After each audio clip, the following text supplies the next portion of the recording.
আমাৰ প্ৰধানমন্ত্ৰীয়ে আমাৰ মুখ্যমন্ত্ৰীয়ে অসমক ভাৰতৰ ১ নম্বৰ ৰাজ্য কৰিম বুলি কৈছিলে। কিন্তু দুৰ্ভাগ্যবশতঃ যদি আমি চাওঁ যে মাল্টি ডাইমেনশ্যনেল পভাৰ্টি ইণ্ডেক্সত অৰ্থাৎ দৰিদ্ৰতাৰ ক্ষেত্ৰত আজিৰ দিনটোত আমি ভাৰতবৰ্ষৰ ৪ৰ্থখন দৰিদ্ৰ ৰাজ্য। অসমৰ মুখ্যমন্ত্ৰীয়ে সদায় চিঞৰি থাকে যে শ্ৰেষ্ঠ ৰাজ্য কৰিম, এ ফৰ আছাম হ'ব, কেইদিনমানৰ আগত আকৌ চিঞৰিছে। কিন্তু বিজেপিৰ যি শাসন, বিজেপিৰ যি অৰ্থনৈতিক লাইন, এই লাইনৰে সঁচাকে অসমখন শ্ৰেষ্ঠ এখন ৰাজ্য হ'বনে? মই ভাবো নহয়। এখন শ্ৰেষ্ঠ ৰাজ্য কৰিবৰ কাৰণে আৰু এই ৰাজ্যৰ প্ৰত্যেকজন মানুহক সুখী আৰু ধনী কৰিবৰ কাৰণে আমি কি কৰিব লাগিব?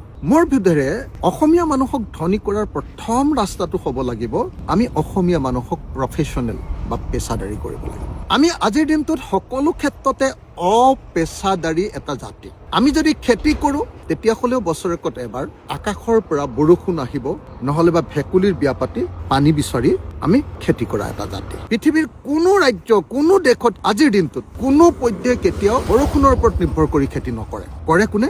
অসমে। ভেকুলীৰ বিয়া পাতে কোনে? অসমে। আজিৰ দিনটোত অসমীয়া ভেকুলীৰ বিয়া পতা জাতি। সেইকাৰণে এই মুহূৰ্তত মই আপোনালোকক স্পষ্টকে ক'ব খুজিছোঁ, অসমীয়া জাতিক আমি পেছাদাৰী কৰি তোলাটোৱে হ'ব লাগিব প্ৰধান কাম। খেতিত পেছাদাৰী, যিবিলাক কাম কৰোঁ আমি ছাৰ্ভিচ প্ৰফেশ্যন কৰোঁ, সেইবিলাকত পেছাদাৰী মন। মই যদি এটা উদাহৰণ দিওঁ আপোনালোকক, ধৰক কোনোবা এগৰাকী মহিলাই বেলেগৰ ঘৰত কাম কৰে। আমাৰ মহিলাগৰাকীয়ে বেলেগৰ ঘৰত কাম কৰি ৫,০০০-৬,০০০ মান টকা দৰমহা পায়। কিন্তু সেই মহিলাগৰাকীক যদি আমি ধুনীয়াকে কেনেকৈ ভাত ৰান্ধিব লাগে শিকাই দিওঁ, আমি কেনেকৈ ঘৰ চাফা কৰিব লাগে তাৰ আধুনিক কৌশলবিলাক ধুনীয়াকে শিকাই দিওঁ, তেতিয়াহ'লে তেওঁ মাহেকত ১৫-১৬,০০০ টকাৰ দৰমহা পোৱাৰ ব্যৱস্থা হ'ব। কেনেকৈ চাফ চিকুণকৈ ঘৰ এখন ৰাখিব লাগে সেইটো শিকাই দিওঁ। আজি আমাৰ ডেকা ল'ৰাবিলাক বেংগলোৰলৈ যায় চিকিউৰিটি গাৰ্ড কৰিবলৈ, ১৪,০০০, ১৫,০০০ তেওঁলোকৰ দৰমহা। কিন্তু যদি আমি সঁচাকে অকণমান সেই ডেকা ল'ৰাবিলাকক অলপ যদি ট্ৰেইনিং দি পঠিয়ালোহেঁতেন, হিন্দী কোৱাৰ ট্ৰেইনিং, ইংৰাজী কোৱাৰ ট্ৰেইনিং, আৰু লগতে অলপ যদি আমি পুলিচৰ ট্ৰেইনিং দি পঠিয়ালোহেঁতেন, তেতিয়াহ'লে নিশ্চিতভাৱে আমাৰ সেই ল'ৰাকেইজনে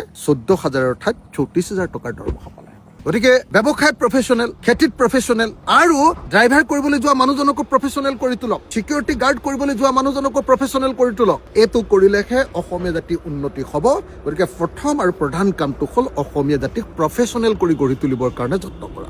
এই ক্ষেত্ৰত বিজেপি চৰকাৰৰ প্ৰয়াসটো শূন্য বুলি ক'ব পাৰি। Number 1। Number 2, round the year cultivation. মই য'ত ৰৈ আছো এখন হ'ল ধেমাজিৰ এখন পথাৰ। এই ধেমাজি পথাৰখন এনে পৰি আছে নে নাই আপোনালোকে নিজে চাওক। একবাৰ শালি খেতি কৰিলে এতিয়া এই পথাৰখন পৰি থাকিব। এই ঠাইডোখৰ আনকি এনেকুৱা যে কেতিয়াবা শালি খেতিও নহয় যদি বানপানী হয়। কিন্তু আমি এই পথাৰক বদলাব লাগিব। বছৰত 3বাৰ বা 4বাৰ খেতি কৰা পথাৰত পৰিণত কৰিব লাগিব। যেতিয়ালৈকে বছৰত 3বাৰ বা 4বাৰ খেতি নহ'ব, তেতিয়ালৈকে কেতিয়াও অসমীয়া জাতিয়ে প্ৰকৃত অৰ্থত খেতিৰ পৰা উপাৰ্জন কৰিব নোৱাৰিব। আজি পাঞ্জাৱত এজন মানুহে 1 হেক্টৰ মাটি খেতি কৰিলে 44 কুইণ্টেল ধান উৎপাদন কৰে। পাঞ্জাৱৰ ধানতকে ঘেঁহুটো মেইন, তথাপি তেওঁলোকে 44 কুইণ্টেল উপাৰ্জন কৰে। কিন্তু আজি অসমত যেতিয়া 1 হেক্টৰ মাটি খেতি কৰে তেতিয়া অকল 22 কুইণ্টেল ধানহে উৎপাদন কৰে। গতিকে এইটো কি প্ৰমাণ কৰে যে আমাৰ যিটো প্ৰডাক্টিভিটি, এই প্ৰডাক্টিভিটিটো সাংঘাতিক ধৰণে কম। আমি ইয়াক বৃদ্ধি কৰিব লাগিব। আমি প্ৰফেশ্যনেল খেতিয়কত পৰিণত কৰিব লাগিব, মানুহৰ উৎপাদন বৃদ্ধি কৰিব লাগিব। আমি খেতিটো ৰাউণ্ড দ্য ইয়াৰ কাল্টিভেশ্যন যিদিনাৰ পৰা কৰাম, সেইদিনাৰ পৰাই মই ভাবোঁ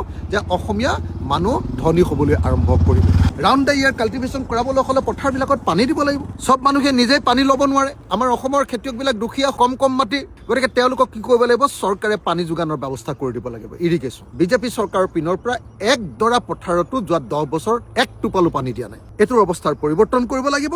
আমি আমাৰ খেতিটোক প্ৰফেশ্যনেল খেতিত পৰিণত কৰিব লাগিব। 3 নম্বৰ, মই সদায় সপোন দেখি থাকোঁ যে অসমৰ প্ৰত্যেকজন ল'ৰাক যদি সঁচাকৈ কাম দিব লাগে, ছোৱালীক যদি কাম দিব লাগে, তেতিয়াহ'লে কৰিবলগীয়া প্ৰথম কামটোৱে হ'ল গাঁৱে গাঁৱে সৰু সৰু ইণ্ডাষ্ট্ৰি খুলিব লাগিব। যি গাঁৱত যি বস্তু হ'ব পাৰে। এই ওচৰতে পাহাৰটো দেখিছেনে? সেই পাহাৰৰ পৰা যদি ঝাৰু আমি কিনি আনো, আৰু ঝাৰুটো যদি প্ৰফেশ্যনেলি ইয়াৰ পৰা আমি পঠিয়াই দিব পাৰোঁ, মিচিং অঞ্চলততো আৰু বহুত প্ৰফেশ্যনেল কাম কৰিব পৰা ব্যৱস্থা আছে। মই যিটো ওপৰত উঠি আছো এতিয়া মথাউৰি, এই মথাউৰিটোৰ কিনাৰে কিনাৰে যদি আমি কেনেবাকে ভীমকল ৰুই দিওঁ, 1 টুকুৰা মাটিও কাৰো খৰচ নহয়, কিনাৰে কিনাৰে ভীমকল গছ ৰুই দিয়ক, আঠিয়া কল, আৰু তাৰ পৰা বেবী ফুড তৈয়াৰ কৰিব পৰা ইণ্ডাষ্ট্ৰি তৈয়াৰ কৰি দিওঁ। যি অসমীয়াই ভীমকল খাই ডাঙৰ হ'লো, সেই অসমীয়া আজিলৈকে 1 ফুটা বেবী ফুড, 1 কেজি শিশু খাদ্য উৎপাদন কৰিবৰ কাৰণে আমি চিন্তা নকৰিলো। মইতো ভাবো যে আজিলৈকে ভীমকল কেতিয়াও কোনেও সাৰ দি খেতি নকৰে, ৰাসায়নিক সাৰ নিদিয়ে। সেই ভীমকলে কৰা শিশু খাদ্য কিন্তু পৃথিৱীৰ আমি আটাইতকৈ ধনী দেশবিলাকত বিক্ৰী কৰিব পাৰিম, আমেৰিকাৰ বজাৰ দখল কৰিব পাৰে। প্ৰত্যেকজন অসমীয়া মানুহক যদি ধনী কৰিব লাগে, তেতিয়াহ'লে আমাৰ সোচ, আমাৰ চিন্তাধাৰা বদলাব লাগে। আমি বিজেপিৰ চিন্তাধাৰা মতে চলিলে অসমীয়া মানুহ ধনী হ'ব নোৱাৰো।